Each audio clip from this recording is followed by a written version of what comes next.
सत्याला शोधणाऱ्या आपण सर्व साधकांना आमचा नमस्कार. सत्याबद्दल सांगायचं तर सत्य आहे तिथे आहे, ते आपण बदलू शकत नाही. मानवी कल्पनेने ते आपण आकलन करू शकत नाही. ते मनुष्याच्या बुद्धीच्या पलीकडे, मानव चेतनेत आपण ते जाणू शकत नाही. जर ही गोष्ट आपण लक्षात घेतली तर अध्यात्म काय ते आपल्या लक्षात येईल.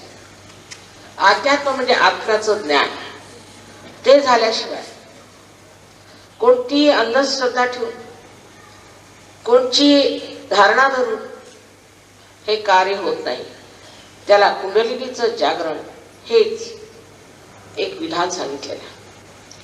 ज्ञानेश्वर हे नाथपंथी आहे. नाथपंथीयांमधली परंपरा अशी की एका गुरुला एकच शिष्य असायचा आणि त्या गुरुनी एका शिष्याला जागृती द्यायची आणि सगळं हे ज्ञान सांगायचं. पण ज्ञानेश्वरांनी 12व्या शतकात एक मोठी कामगिरी केली की आपले गुरु म्हणजे त्यांचे ज्येष्ठ बंधू श्री निवृत्तीनाथ यांना परवानगी मागितली की मला कृपा करून एवढी आपण परवानगी द्या की हे जे काही मी जाणतो कुंडलिनीबद्दल ते मी स्पष्ट रूपाने लोकांना सांगू शकतो. नुसतं सांगण्याची मला परवानगी द्या. मी कुणाला शिष्य करणार नाही, पण मला फक्त ही सांगण्याची एकदा आपण परवानगी दिली तर मला सार्थक वाटेल. त्यांनी ही परवानगी त्यांना दिली आणि त्यामुळे 12व्या शतकातच ज्ञानेश्वरी लिहिताना 6व्या अध्यायात त्याने कुंडलिनीचं वर्णन केले. पण धर्ममार्तंडांना त्यातलं काही गम्य नव्हतं, म्हणून त्यांनी असं सांगितलं की हा निषिद्ध आहे, 6वा अध्याय वाचायचा आहे.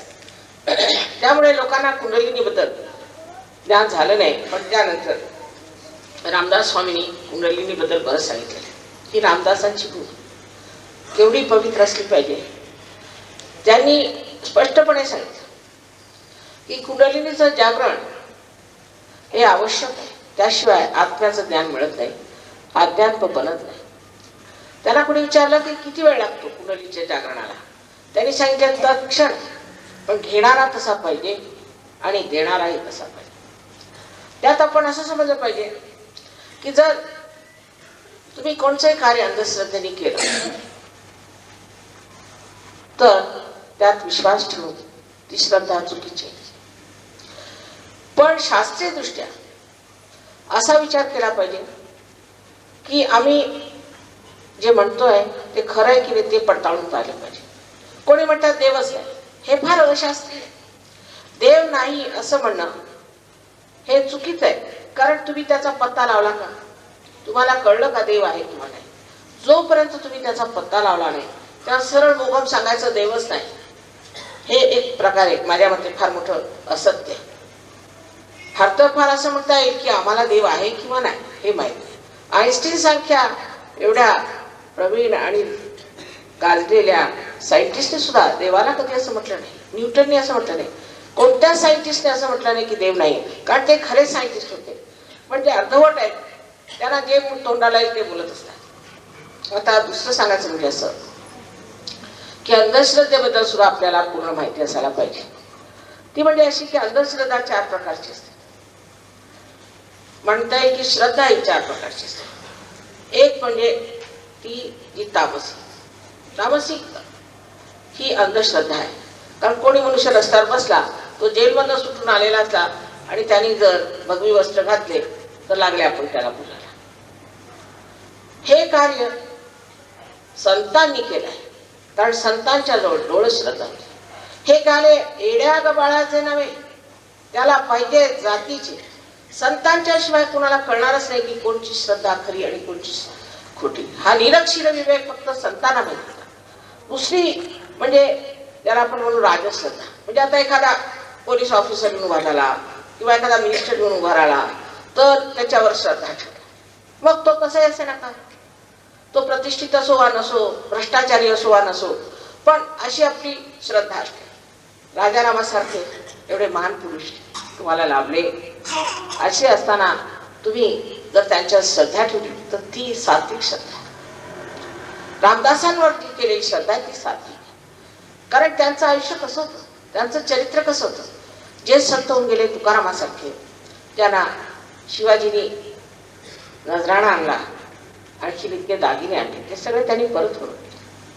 अशी आहेत का माणसं आज? अशी संतांसारखी माणसं आज जगात मला तुम्ही दाखवा, विशेषतः आपल्या महाराष्ट्रात तर शोधून सापडणार. अशा संतांनी जे कार्य केलं ते संतांचं खरं कार्य, आणि त्यांच्यावर श्रद्धा असणं ही सात्विक श्रद्धा. ज्या माणसांनी असं विशेष कार्य केलं असेल, ज्यांनी जगाचं कल्याण केलं असेल, त्यांच्याबद्दल श्रद्धा असणे ही सात्विक श्रद्धा आहे. आणि जेव्हा अशी सात्विक श्रद्धा आपल्यामध्ये आपण बाळगतो, तेव्हाच त्याच्यावरची पायरी म्हणजे डोळत श्रद्धा आपल्यामध्ये येते, की संतांना होती. संतांना जी डोळत श्रद्धा होती, त्या श्रद्धेमध्ये ते जाणत होते, त्याला माहित होतं खरं आणि खोटं काय. आपल्याला अजून केवळ सत्य असं काही माहितीच नाही.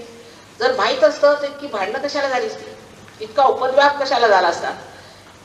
जी मुलं क्लासमध्ये पास होत होते त्याच फर्स्ट येत आहे, त्यांना स्कॉलरशिप मिळते. किती ह्याने अगाध कार्य केले, अनेक रोग बरे झाले, त्याबद्दल शंकाच नाही. पण आम्ही त्याचं ऍडव्हर्टिजमेंट करत नाही, कारण रोग बरं करण्याचा आमचा धंदा नाही. फक्त कुंडलीने आम्ही जागृत करू. जर कुंडलीने जागृत झाली तर त्यामुळे तुमचं जे बरं व्हायचं ते होईल. आपली 6 चक्राने आलोकित होतात, आणि ह्या 6 चक्रांच्यामुळे आपल्याला शक्ती एक प्रकारचीच नाही, अनेक प्रकारची. आता आपल्याला आश्चर्य वाटेल की पुष्कळचे आर्टिस्ट लोक ते मुसलमान आहेत. सिफात हुसेन खापण्याचे, अमजद अली खान, इशात अली खान, हे सगळे सहयोगी आहेत. ते म्हणतात सहयोगाच्या आधी माताजी आमचे हातच चालत नव्हते, आता इतका हलकापणा आलाय. आज हे एवढे मोठमोठाले आर्टिस्ट आहेत. आपली माणिक वर्मा, ती केवढी आदरी होती, सहयोगानंतर ती बरी होऊन आता इतकं सुंदर गायला लागली. किशोरी आमोणकरचं तसंच आहे. कितीतरी अशाने सहयोगाने कुठल्या कुठे पोहोचले. ह्या आर्टिस्ट लोकांची गोष्ट मी सांगते.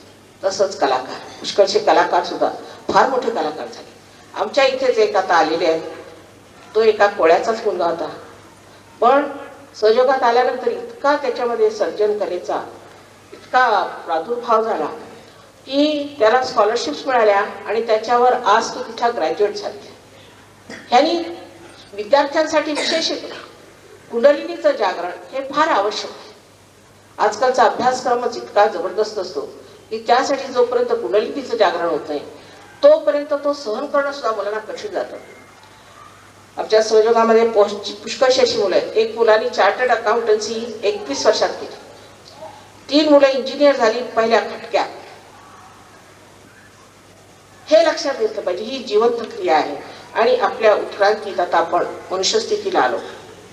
याच्या पुढच्या उत्क्रांतीला आपल्याला उतरलं पाहिजे, जिथे केवळ सत्य जाणलं पाहिजे. त्यालाच आपण कैवल्य म्हणतो. कोणी असं म्हणत नाही की मी तुम्हाला आत्मसाक्षात्कार, कोणी म्हणत नाही. का? कारण देतात येते त्याला. कशासाठी? धर्म कशासाठी? धर्म तुम्ही हिंदू असा, मुसलमान असा, काही असा, ख्रिश्चन असा, सगळे पाप करू शकता. धर्म आतमध्ये तो जागृत झाला पाहिजे. जेव्हा आपल्यामध्ये धर्माची धारणा होते तेव्हा आपण कोणतंही वाईट काम करत नाही. कारण प्रकाश आत्म्याचा आपल्यात आला. समजा एक अंधार आहे, अंधारात तुम्ही आंधळे बसले, हातामध्ये साप आहे. कोणी म्हटलं अरे बाबा तुझ्या हातात साप आहे, तो चावेस तर तुम्ही म्हणू शकता की नाही हे दोरखंडच आहे. पण प्रकाश आल्याबरोबर तुम्ही टाकून देता. तसंच सहयोगात आल्यावर किती कल्याण होतं. मनुष्य व्यसनमुक्त होतो. पहिली गोष्ट त्याची सृजन कर्तृत्व वाढतं. अहो 23 वर्षामध्ये ज्ञानेश्वरांनी काय लिहून ठेवलंय ते तुम्हाला कळायचं नाही. जावे त्याच्या वंशात तेव्हा कळेल तो आनंद काय. त्यांनी नुसतं ज्ञानेश्वरीच लिहिली नाही, त्यानंतर एक अमृतानुभव म्हणून एक अद्वितीय असा ग्रंथ लिहिला. ते वाचण्यासारखं म्हणजे इतका आनंद आहे तो, त्याच्यात इतका आनंद आहे की 2 जरी ओळ्या त्याच्या कोणी लिहू शकलं तर मी म्हणेन की काहीतरी आहे त्याच्यासारखं. पण त्यांच्यावरही घाला म्हणे त्यांची जाऊन आम्ही समाधी उघडू की तरी समाधी घेतली गेली. जो स्वतः खोटाडा असतो तो सगळ्यांनाच खोटं समजतो. हेच ह्यातलं तथ्य. जे साक्षात्कारी लोक आहेत ते साक्षात्कारी लोकांना ओळखू शकतात. कबीराने तर संबंध कुंडलिनीचंच वर्णन केलंय. इडा पिंगला सुख बनना शून्य शिखर पर अनहद बाजी. पण शेवटी कंटाळू त्यांनी असं म्हटलं, कैसे समझाऊं सब जग अंधा. ही कुंडलिनी तुमची स्वतःची शक्ती तुमच्यामध्ये आहे आणि जेव्हा ती 6 ह्या चक्रामधून जाते, आता तुम्हाला मेडिकल माहिती नाही तर मी तुम्हाला मेडिकली समजवलं असतं, तेव्हा ब्रह्मरंध्राला छेदते. ब्रह्मरंध्राला छेदल्याबरोबरच तुमच्या हाताला थंड असं वाऱ्याचं किंवा कधी गरम येतं, कधी कधी कोणाला गरम येतं, असा वारा लहरीसारखा येतो आणि हाताला हे परम चैतन्य जे आहे चारीकडे पसरलं ते लागतं, थंड थंड असा हातात उठा. ही परमेश्वराची प्रेमशक्ती आहे, ही तुम्हाला हाताला लागते. तेव्हा तुम्ही एक दैवी कॉम्प्युटर होऊन जाता. कोणताही प्रश्न विचारायचा, परमेश्वर आहे किंवा नाही असाच जर प्रश्न विचारला तर लगेच हातात झण झण झण झण लागतो. पण एखादा जर भामटा येऊन उभा राहिला आणि त्याने जर भगवे वस्त्र घातलेले असते तर लगेच तुमच्या लक्षात येईल की हा भामटा आहे, कारण हातामध्ये गरम गरम किंवा हा चोर आहे. ह्याच बोटांवर, ह्या 5 आणि 6 आणि 7 बोटांवर तुम्हाला कळेल की ह्याची चक्र कोणची धरलेली आहे. तुम्ही चक्राचीच बोली करता, दुसरं काय बोलत नाही. आणि ह्यांचं चक्र कसं ठीक करायचं हे शिकण्यासारखं आहे आणि ते अगदी सहज काही पैसे न देताना तुम्ही आत्मसात करू शकता आणि त्याच्यावर तुम्ही प्रावीण्य मिळू शकता. आता हे तुम्ही बघताय का आयुध आहे, पण ह्याचा जर संबंध मेनशी झाला नाही त्याला काही अर्थ नाही. तसंच मानवाचं आहे, जोपर्यंत आपला संबंध मेनशी होत नाही तोपर्यंत आपल्याला हे कळणारच नाही की आपण कोण आहोत, आपलं कोणचा गौरव, आपली काय लायकी. मग तुम्ही नाही जाणार तिकडे ओरडायला, ही कामं करायला तुम्ही जाणार नाही. तुम्ही बघाल की दारुडे ह्याच्यात हे धंदे आहेत, आम्ही कशाला ह्याच्या मागे जायचं. आम्ही सत्कर्माला लागणारे सत्कारणी लोक असा जेव्हा मनामध्ये विचार येईल तेव्हाच म्हणायचं की कुंडलिनीचं जागरण. नामदेव एकदा गोरा कुंभाराला भेटायला गेले. गोरा कुंभार हे पायाने माती तोडत होते. त्याच्या समोर उभे राहिले स्तंभित आणि काय म्हणतात, निर्गुणाच्या भेटी आलो सगुणाशी. हे बोलावं एका आत्मसाक्षात्कारी संतांनी आणि ऐकावं ते सुद्धा आत्मसाक्षात्कारी संतांनी. ज्यांना त्याचा प्रकाशच मिळालेला नाही त्यांच्यासमोर नुसती बडबड आहे. पण तरी सुद्धा हा तुमचा जन्मसिद्ध अधिकार आहे. या योगाला प्राप्त होणं सर्वांचा जन्मसिद्ध अधिकार आहे. विशेषतः महाराष्ट्रातल्या लोकांना आपलं लक्ष देवाकडे ठेवा. जेव्हा ही आपल्याला शक्ती मिळेल त्यानंतर तुम्हाला कळेल की केवळ सत्य काय आहे आणि त्या सत्यामुळे आपण कसं जाणतो. हे आपल्यामध्येच एक यंत्र आहे म्हटलं पाहिजे आणि ते यंत्र एकदा जागृत झालं तर आपण शक्तिमान होतो. जोपर्यंत शक्ती चेतन होत नाही तोपर्यंत ती जडच आहे. जेव्हा ती चेतनतेत उतरते तेव्हाच आपल्याला चैतन्य प्राप्त होतं. तेव्हा ही जी शक्ती आपल्यामध्ये कुंडलिनीची आहे ती जागृत झाली पाहिजे. समोर बसून आरामात तर आरामात कुंडलिनी जागृती करायचा विषय काढला आहे. तुम्हाला काही हिमालयावर जायला नको, काही डोक्यावर उभं राहायला नको आणि गुरुचं पार खायला नको. आम्ही आई आहोत आणि आईला असं वाटतं की या धक्काधक्कीच्या काळात अगदी आरामात कुंडलिनी जागृत केली पाहिजे. त्यासाठी अर्थात आम्ही मेहनत केली, प्रयोग केलेच आणि त्यानंतर ही शोधून काढली किंवा त्याचा सगळ्यांनी सामूहिकतेने लाभ घेतो. आता आपण जागृती घेऊया. त्याच्या आधी 3 अटी आहेत. पहिली अट अशी की आपल्याबद्दल कोणताही न्यून पणा ठेवायचा नाही. आता पुष्कळ लोकांचं असं असतं की मी भाषणात काही म्हटलं की ते डोक्यात न बसतात, ते सगळं विसरायचं. माझ्यात काही कमी आहे किंवा मी पापी आहे वगैरे वगैरे असल्या एक गोष्टी करायच्या असं मनात आणायचं मुळीच नाही. जर तुम्हाला कोणी सांगितलं तुम्ही पापी आहात तर ते स्वतः पापी, तसं मुळीच मनात ठेवायचं. पहिली गोष्ट म्हणजे आपली स्वतःला आपण क्षमा करू. माझं हे चुकलं, माझं ते चुकलं असं म्हणायचं नाही, असं मुळीच म्हणायचं नाही.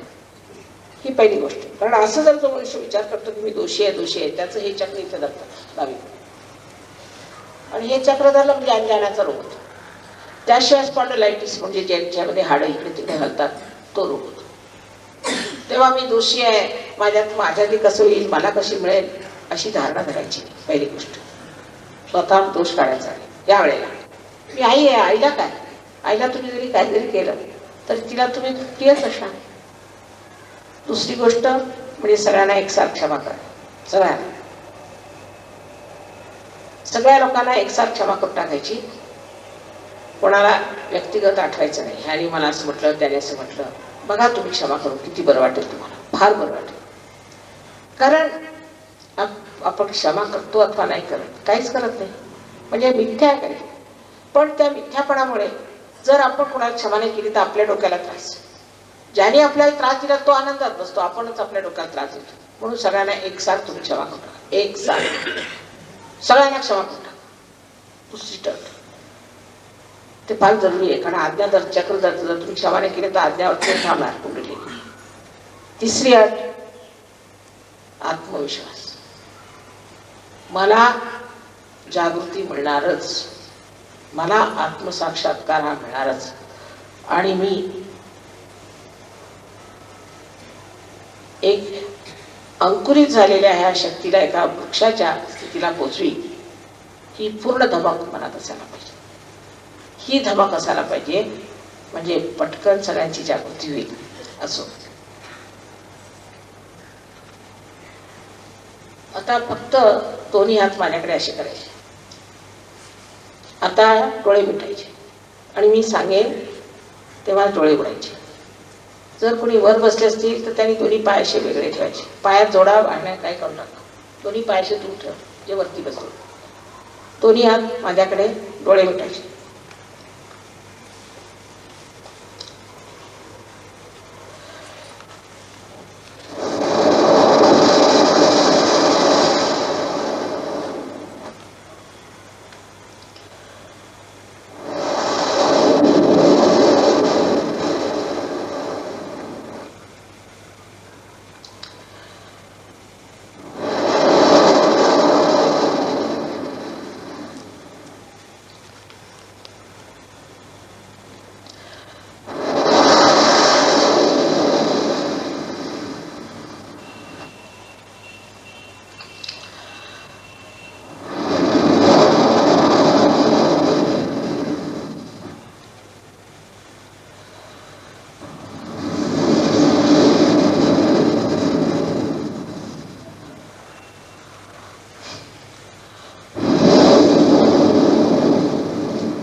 आता हळूहळू डोळे उघडायचे, हळूहळू हात असे करायचे वर.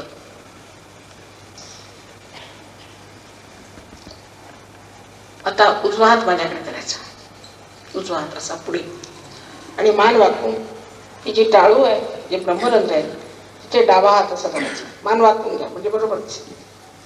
अधांत्री, डोक्यावर नाही, अधांत्री. कोणाकोणाला तर फार जोरात इथपर्यंत जाणवतं, कुणाकुणाला जवळ. तुम्हाला असं वाटेल काहीतरी डोक्यातून थंड थंड झळाले, किंवा जर तुम्ही क्षमा वगैरे केली नसेल तर गरम गरम येत असेल तर क्षमा करा. गरम किंवा थंड असं काहीतरी डोक्यातून निघतं असं वाटेल. लक्ष टाळू पठायचं, पण डोळे डोळे फिरवायचे नाहीत, नुसतं लक्ष. हात फिरवून बघा, पुढे घेऊन बघा. आता डावा हात माझ्याकडे, परत मान खाली घाला, मान खाली घाला, मान खाली घाला व्यवस्थित. आता बघा,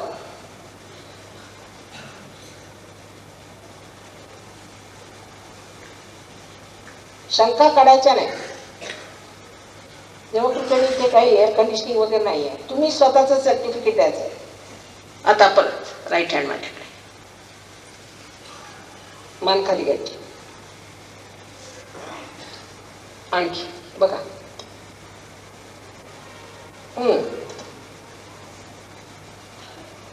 डाव्या हाताने बघायचं व्यवस्थित. आता दोन्ही हात आकाशाकडे आणि मानाशी मागे.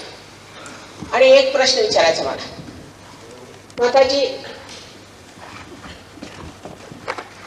हे परमचैतन्य आहे? बराच विचार, तीनदा. किंवा माताजी, ही परमेश्वराची प्रेमशक्ती आहे? असा प्रश्न तीनदा आपल्या मनात विचारा. कोणताही प्रश्न एक तीनदा विचारा.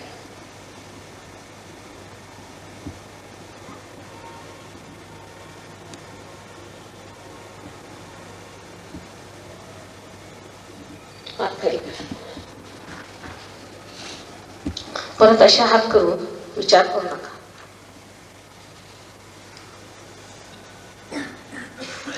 हीच हठयोगात सांगितलेली निर्विचार समाधी आहे.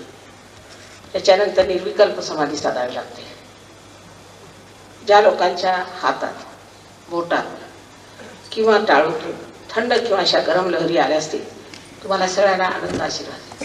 आता ह्याच्यात पुढे आपली वाढ करून व्यवस्थित आणि स्वतःचं काय महत्त्व आहे ते समजून घ्या. तुम्ही आत्मसाक्षात्कारी झालात. ही शक्ती काय आहे, ती कशी वापरता येते, त्याने आपण लोकांचं कसं कल्याण करू शकतो, स्वतःचं कसं कल्याण करू शकतो, आपल्या घरातल्या लोकांचं आपण कसं कल्याण करू शकतो, ते सगळं शिकून घ्या. फार सोपं आहे. एका आठवड्यात तुम्ही एक एक्सपर्ट होऊन जाल.